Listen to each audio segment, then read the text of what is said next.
This video will show you how to replace the rear shock assemblies on a Cadillac CTS. This is part of the rear suspension, located behind the rear wheel. Let's get into it. Okay friend, let's get started on our job. To do this, let's start inside the trunk of the vehicle. We're making our way all the way forward, and what we're looking for is 4 10mm mounting nuts. You can see those making their way across on the inboard side there. We're skipping the center too.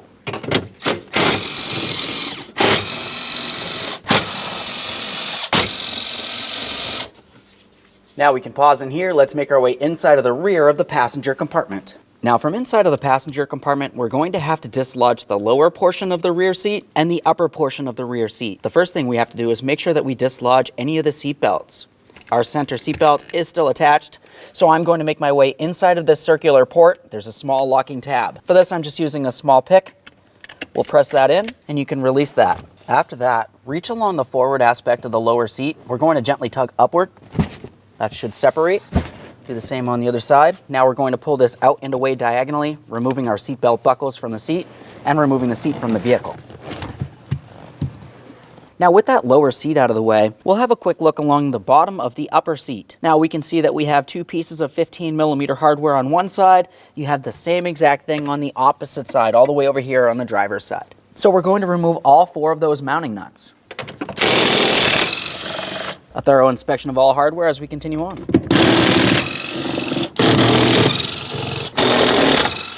Now we'll take hold of the lower portion of the seat. You should be able to give it a wiggle. We're going to pull it out and away diagonally, and it's going to lift away up along the top as well. Let's take hold of the lower portion of the seat. We'll start lifting it up and away, and then take hold of the upper portion and pull that away as well.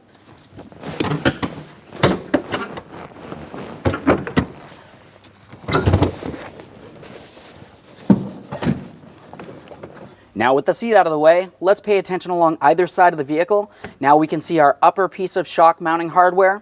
There's a second piece behind this insulator. Just take hold of the insulating panel. We'll pull that out of place. That exposes both pieces of hardware. We are not dislodging either of these yet. Let's safely raise and support the rear of the vehicle. Let's get ready to remove our rear wheel. To do this, the first thing we have to do is safely raise and support the rear of the vehicle so the wheel's off the ground.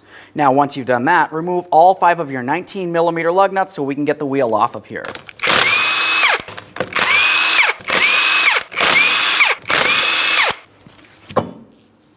Now that we have the wheel out of the way, we're going to have to apply support underneath our rear suspension. Now, we don't need very much pressure, but we just want to support this for now. I'm using a jack with a small piece of wood. Once you've applied support under here, we can focus on removing the 21mm headed mounting bolt, holding the lower portion of the shock in place. On the opposite side of this mounting bolt, you're going to find that there's a welded mounting nut attached to our rear shock assembly. Just a quick inspection of that.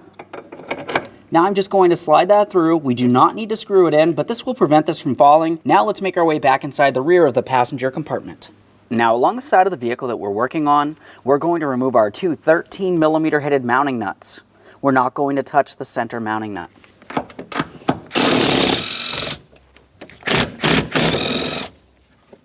With both of those out of place, we can make our way back to the wheel well. We're holding on to the rear shock. We can remove that mounting bolt. Now we'll slide this out and away, and we're going to take hold of the shock and remove it out through the fender well.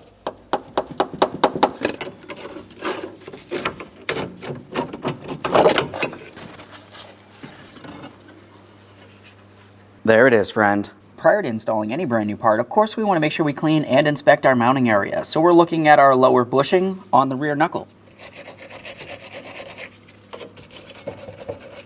I'm using a wire brush. We'll give it a close inspection. This looks good here. Now let's have a quick look at the body of the vehicle. That looks good as well. Now we can get our shock assembly in place. We're going to start with the lower aspect, bringing it all the way down. Now we can make our way up to the top here. We'll start sliding that into the body of the vehicle. Press it up as far as possible. Let's pay attention down at the bottom for the lower hardware. Once you've aligned the lower aspect, let's start in that mounting bolt. Slide it straight on through there. Now at this point, we're going to apply upward pressure underneath the suspension. While we have pressure on it, we'll tighten this and then torque it to 111 foot-pounds.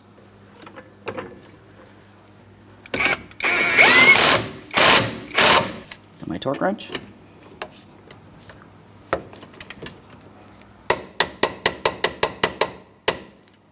Now, while we still have pressure underneath our rear suspension, let's make our way back up inside of the passenger compartment. We have our upper hardware. Go ahead and start it on. We'll bottom it out and then torque it to 18 foot-pounds.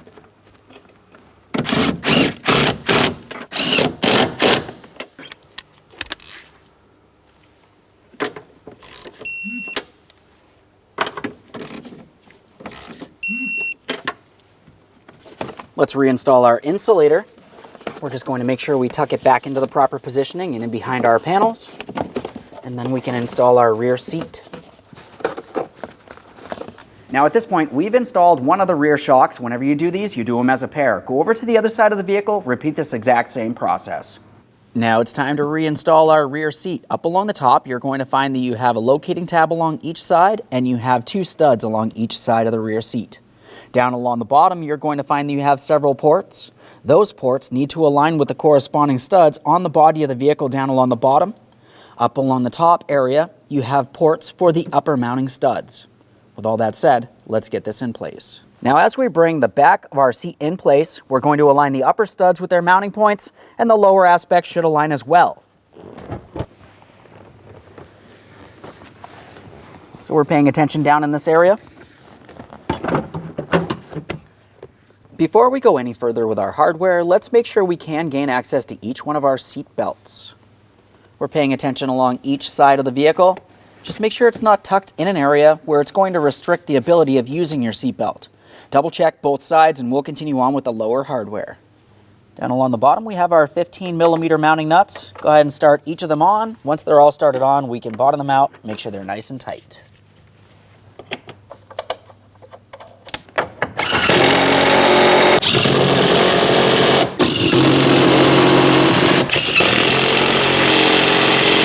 After tightening each of these, we're going to continue on with the lower seat. When we install the lower seat, we need to make sure we can gain access to each one of our seat buckles.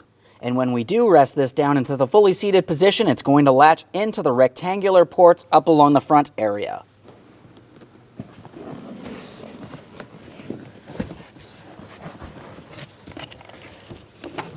So we have 4 buckles.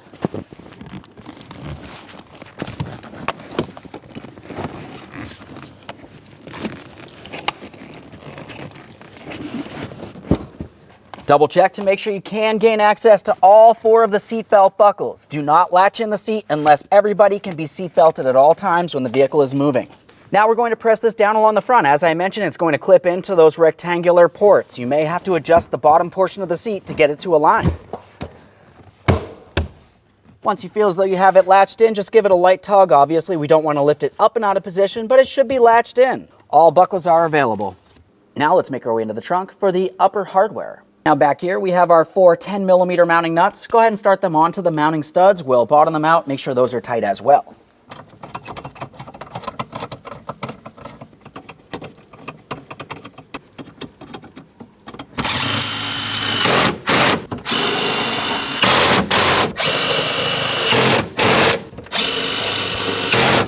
One last quick inspection in this area to confirm everything's nice and tight. We'll close the trunk, then we can remove support from under the rear suspension. Let's go ahead and remove this jack. Now one last quick inspection in this area and we can reinstall our wheel. We'll get the wheel in place. Start on all 5 of your 19mm lug nuts. Bottom them out, get the wheel safely on the ground and then torque each of them to 100 foot-pounds.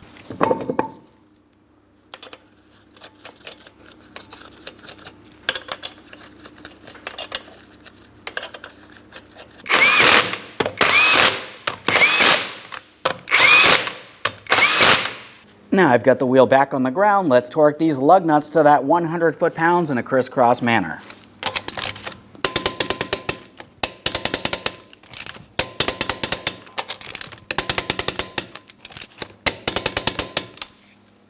Torqued. Okay friend, we finished the installation of our rear shock absorbers. Now at this point, you want to take your vehicle for a road test. You want to listen for any odd noises and get yourself in alignment. Thanks for watching. When only the best will do, demand TRQ. The only company that lets you view before you do. TRQ is committed to offering the highest quality aftermarket auto parts that are engineered for peace of mind. Thanks for using and viewing with TRQ.